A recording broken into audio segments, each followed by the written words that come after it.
comentario de tus discos sobre Todavía no, Sí, refiriendo a los años sonidos oscuros. amordazados. Sí, sí. Bueno, después vinieron nuestros años de plomo.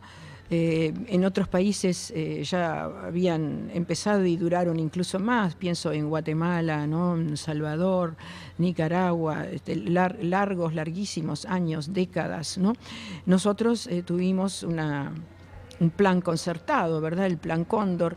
Pero yo te diría que después, en el 66, justamente en el medio, tocó la dictadura de Onganía. Estábamos en el Ditela y realmente ahí ya cambió. Ya hubo un antes y un después desde ese punto de vista, porque todo se enrareció, ¿no?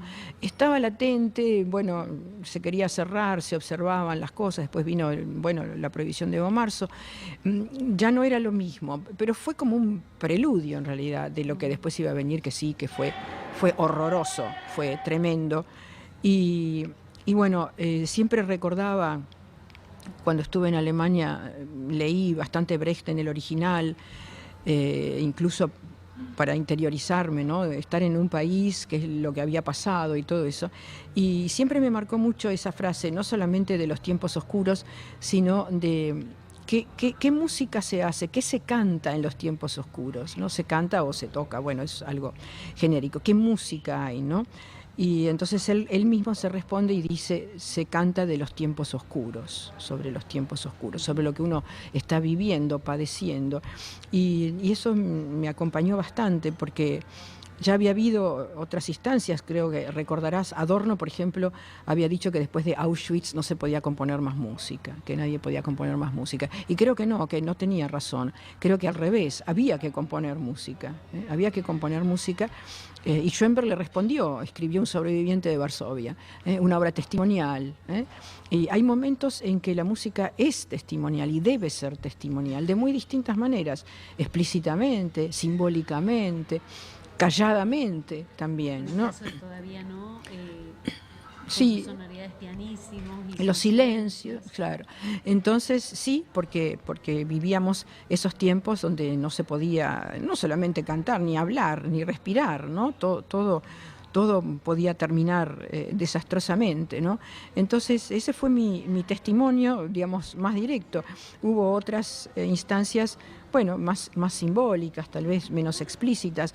Las hay en otros compositores también de la época, ¿no? Y yo creo que es una forma de expresarnos y de dejar testimonios. Eduardo Bértola, por ejemplo, ¿no? Hizo esa obra La visión de los vencidos, o Tramos, ¿no? Que es casi premonitorio, ¿no? 75 de lo que va a pasar poco después, con un final abierto, ¿no? Que se discutió mucho en ese momento, su significación musical, semántica, ¿no? Política incluso. Y bueno, y se anticipó a todo aquello que vino. Entonces yo creo que hay momentos en que la música también debe ser testimonial. Yo creo que toda la música es testimonial igual, pero hay momentos en que se dan circunstancias de expresión, digamos, más abierta, ¿no? Más directa, ¿no?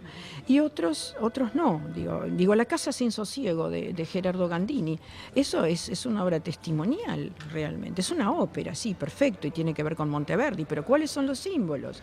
Orfeo busca a Eurídice en los infiernos, ¿verdad? Y el personaje busca a su compañera en Orleti, no se llama Orleti ahí, pero bueno, podía ser ese u otro, bueno, la ESMA, yo qué sé. Entonces, yo creo que hay muchas formas de estar en la realidad, en el aquí y ahora, a pesar que esta música es tan elitista, tan hermética, digamos, a veces poco comprensible, pero yo creo que de alguna manera siempre fue así, solo que históricamente las expresiones son diferentes. Digo, Beethoven no salía con una pancarta, ¿no? A decir abajo Napoleón, obviamente. Él era un republicano convencido y bueno, lo hace a su manera, ¿verdad? O Mozart, o yo qué sé, Puccini en Tosca, es una ópera política si le das esa lectura también, ¿no? Digo, hay gente torturada, yo qué sé.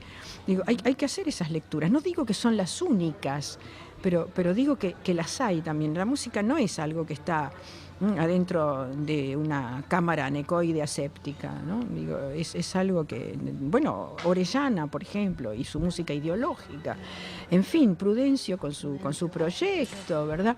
Tenemos muchos ejemplos, y empezamos por el gran paradigma de América Latina, que es Silvestre Revueltas, ¿eh?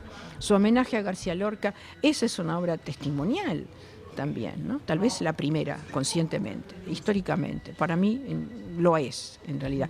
Hay otras obras, pero por su calidad, por su proyección, ¿no? Por su impronta, digamos, un compositor, bueno, abiertamente comprometido con su realidad social, ¿no? Con la música, con lo que está ocurriendo en ese momento. Entonces, esos son paradigmas muy fuertes para mí. Y por supuesto Luigi Nono, ¿eh? Claro. También para América Latina, ¿no? Sin duda. La visita de Nono? Estuve, sí, yo estuve, sí, claro, porque podíamos, claro, coincidió con lo, ya yo no estaba como becaria, pero asistía a todo, nuevamente, sí, asistí antes y asistí después. Nono llegó creo que en junio del 67.